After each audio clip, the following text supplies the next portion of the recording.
bude chvíle kopat penalty. Čínské penalty, lidi. Fakt úplně čínské. Jdeme trošku blíž. Budeme kopat ze 7 kraků.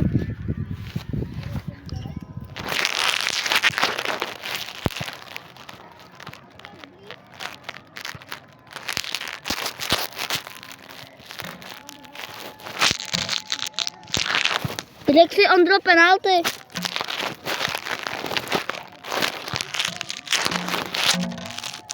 Není mi penalty, kopem tady odsaď.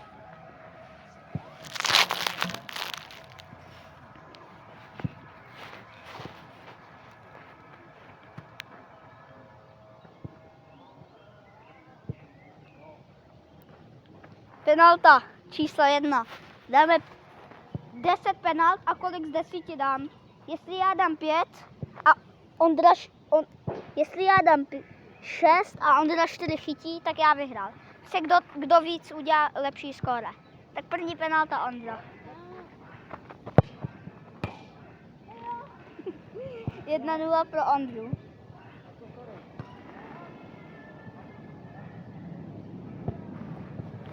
Bom. 1-0 pro Ondru. Měl bych to dát blíž, že jo?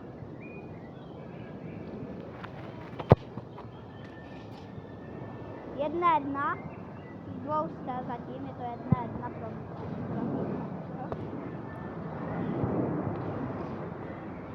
Další střela, třetí penalta.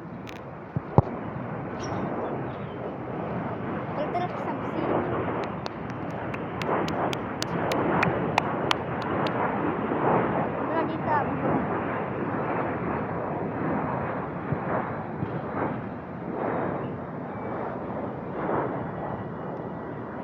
Čtvrtá penalta, 2-1 pro mě. Čtvrtá pentle.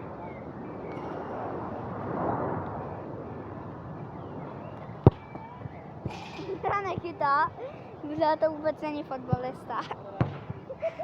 3-1 pro mě. Pátá penalta, teď jdem na pátou.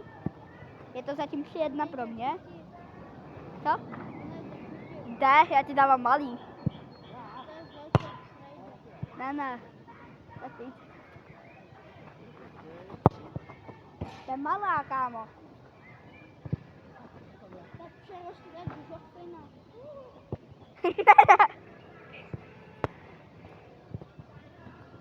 To. 5-1 pro mě. Šestá penalta. Teda 7. penalta. Vedla. Já jsem šibenice. Bohužel. Takže 6-2 pro Ondru. 6-2 pro Ondru. 8. penalta. Teda pro mě. 8. penalta.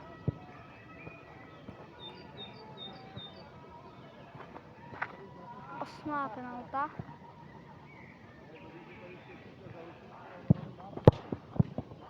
Ondra chytá. Poslední penalta. Jo, poslední penalta snad. Nebo nevím, už jsem to správně počítal. Když ne, tak pardon. Poslední penalta. Už jsem jasně vyhrál, ale tu poslední se pokusím dát. Yes. Takže jsem vyhrál 7-3 a tohle je konec.